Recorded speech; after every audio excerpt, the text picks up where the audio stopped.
வழக்கமாக centring work பண்ணுறப்ப வந்து மோல்டுக்கு இடையில பலகைக்கு இடையில வந்து கேப் இருக்கிறப்ப நம்ம காங்கிரீட் போடுறப்ப அந்த சிமெண்ட் வந்து வாட்டரோட மிக்ஸ் ஆகி அந்த சிமெண்ட் பால் மட்டும் கீழே விழுகிறத வந்து நம்ம யூஸ்வலாக நோட் பண்ணியிருப்போம்.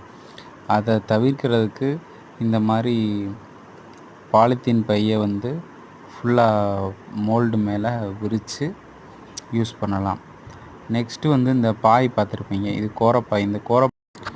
இந்த கோரப்பாயை பாலித்தீன் பை மேலே விரிச்சிட்டோம் அப்படின்னா காங்கிரீட் போட்டதுக்கப்புறம் நம்ம மோல்டை ரிமூவ் பண்ணுறப்ப அந்த சர்ஃபேஸ் வந்து ரஃப் அண்ட் சர்ஃபேஸாக கிடைக்கும். இதனால் வந்து பூசுறதுக்கு வந்து ஈஸியாக இருக்கும். நம்ம வெறும் மோல்டு வச்சு போட்டோம் அப்படின்னா அதை ரிமூவ் பண்ணுறப்ப ரொம்ப பாலிஷான சர்ஃபேஸ் கிடைக்கும். இதனால் பூசுறதுக்கு வந்து ரொம்ப சிரமமாக இருக்கும். இந்த ரஃப் அண்ட் சர்ஃபேஸ் வந்து பூச்சை நல்லா இறுக்கமாக பிடிச்சிக்கிறோம். தேங்க்யூ.